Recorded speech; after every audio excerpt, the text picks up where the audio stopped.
आज आपण योग्य पद्धत वापरून विकतच्या सारखा आम्रखंड घरच्या घरी कसं बनवायचं हे पाहणार आहोत. यामध्ये कोणत्याही प्रकारच्या फूड कलरचा वापर करणार नाहीत, पण याला रंग खूप छान येतो. त्यासाठी भरपूर टिप्स आहेत. याचं टेक्स्चर परफेक्ट येण्यासाठी भरपूर टिप्स आहेत. तर व्हिडिओ शेवटपर्यंत नक्की पहा आणि आवडला तर लाईक आणि चॅनलला सबस्क्राईब नक्की करा. आपण सुरुवात करूयात. त्यासाठी आपल्याला दही लागणार आहे. इथे मी 1 लिटर दुधाचं दही बनवलेलं आहे. दही बनवताना शक्यतो फुल क्रीम दूध वापरायचं. शक्यतो म्हशीच्या दुधाचं दही बनवायचं. तर मस्त घट्ट असं दही आपलं तयार आहे इथे. या पद्धतीचं जर तुम्हाला दही कसं बनवायचं याची जर रेसिपी हवी असेल तर मला कमेंट करून नक्की सांगा. आता एक सुती कपडा घ्यायचा, त्यामध्ये आपल्याला हे 1 लिटर दही घ्यायचे आणि या पद्धतीने त्याला आपल्याला बांधून घ्यायचे. यातलं जे पाणी आहे हाताने जेवढं निघेल तेवढं या पद्धतीने काढायचं. नंतर याला व्यवस्थित घट्ट असं बांधून घ्यायचं आणि इथे मी एक चाळणी घेतली. त्याखाली एक भांडं ठेवलेलं, म्हणजे यातलं जे एक्स्ट्राचं पाणी आहे त्या भांड्यात जाईल आणि चाळणीवरती हे दही ठेवून यावर एक प्लेट ठेवायची आणि वरती काहीतरी आपल्याला वजन ठेवायचं. इथे मी आप्पे पात्र ठेवते, भरपूर जड आहे हे. आता कमीत कमी 5-6 तास आपल्याला हे असंच बांधून ठेवायचं आहे. 5-6 तासानंतर बघू शकता मस्त आपला चक्का इथे तयार झालेला आहे. आता हे मी बाजूला ठेवते. आम्रखंड बनवणार आहेत, म्हणजे आपल्याला आता आंबे लागणार आहेत. तर 1 किलो एवढे आंबे घेतलेले आहेत, स्वच्छ धुवून घेतलेत. आता याची मी फोडी करून घेते.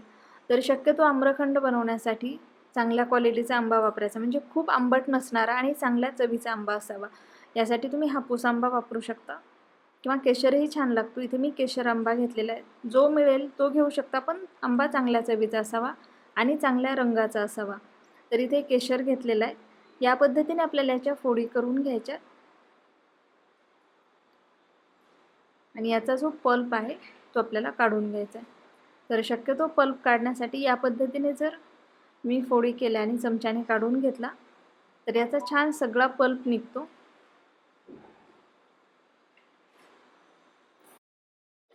तर या पद्धतीने मी सगळ्या आंब्याचा पल्प काढून घेणार आहे.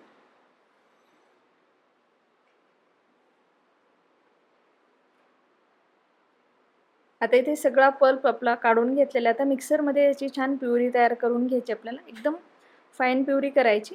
आता एक कढई घेते, त्यामध्ये आपण तयार केलेला जो पल्प आहे तो घालूया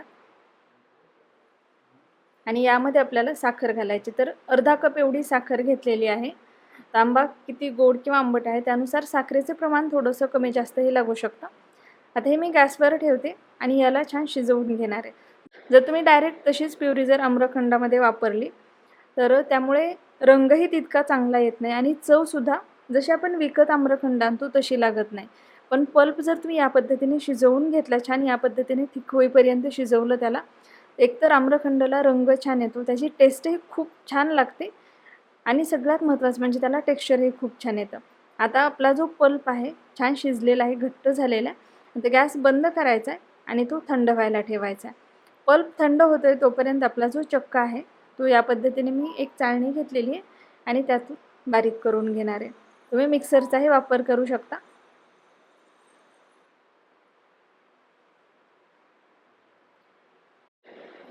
चक्का जर असा बारीक करून घेतला तर आम्रखंडाला टेक्स्चर छान येतं. अशा खूप गोष्टी आहेत ज्यामुळे आपलं जे आम्रखंड आहे त्याला टेक्स्चर छान येतं. त्यामुळे प्रत्येक टिप मी तुम्हाला इथे सांगणार आहे. तर बघू शकता या पद्धतीने इथे सगळा जो चक्का आहे मी चाळणीमधून छान बारीक करून घेतलेला आहे. आता याला फेटून घ्यायचं आहे. तर ही स्टेपसुद्धा खूप महत्त्वाची आहे. जेवढं तुम्ही चक्का फेटून घ्याल तेवढा त्याला टेक्स्चर छान येतं. त्यामध्ये हवा भरली जाते आणि आपलं आम्रखंड छान होतं. एकाच डायरेक्शनने याला फेटून घ्यायचं. तुम्ही विस्करने फेटून घेऊ शकता किंवा हाताने छान फेटलं तरीही चालेल, पण याला छान एकदम स्मूथ आणि क्रीमी टेक्स्चर येईपर्यंत आपल्याला फेटून घ्यायचं आहे. तर बघू शकता इथे मी जवळपास 7-8 मिनिटं याला मस्त फेटून घेतलं आणि टेक्स्चर पाहू शकता खूप छान आलेलं आहे.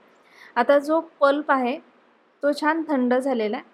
तर हा पल्प आपण यामध्ये घालूया. तुम्ही अर्धा-अर्धाही घालू शकता किंवा एकदाच सगळा घालून व्यवस्थित फेटून घेतलं तरीही चालेल. तर बघू शकता या पद्धतीने याला मिक्स करून घ्यायचे.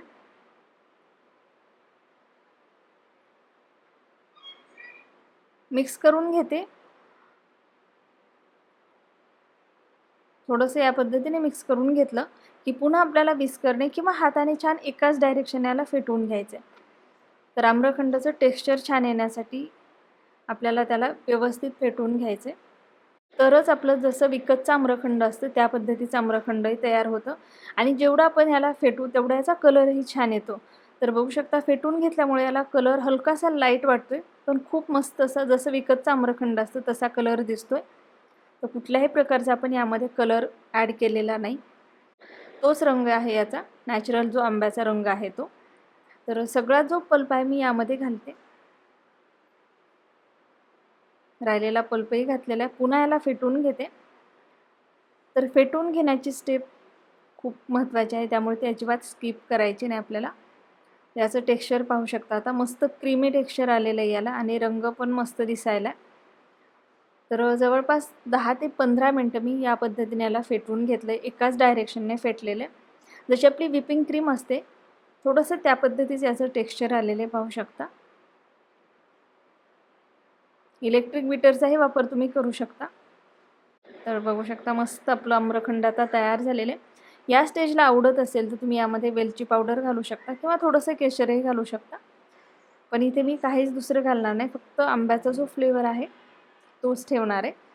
तर बघू शकता आपलं आम्रखंड परफेक्ट झालं आहे की नाही हे चेक करण्यासाठी एक स्पून घ्यायचा आणि या पद्धतीने त्यामध्ये थोडंसं आम्रखंड घ्यायचं आणि चेक करायचं. स्पून उलटा केला तरी ते पटकन पडत नाही खाली.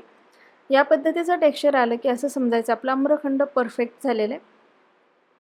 आपला आम्रखंड तयार झालेला आहे. यामध्ये वरतून गार्निशिंगसाठी मी पिस्त्याचे काप घालते. थोड्या आंब्याच्या फोडी करून घेतलेल्या आहेत त्याही घालते आणि थोडंसं रोज पेटल्स घालते. तर खूप मस्त असं आपलं आम्रखंड तयार झालेलं आहे. जर तुम्हाला हा व्हिडिओ आवडला असेल तर व्हिडिओला नक्की लाईक करा, शेअर करा, चॅनलला सबस्क्राईब करायला विसरू नका आणि सगळ्या टिप्स फॉलो करून तुम्हीसुद्धा या पद्धतीचे आम्रखंड बनवा आणि आवडले की नाही ते मला कमेंट करून नक्की कळवा.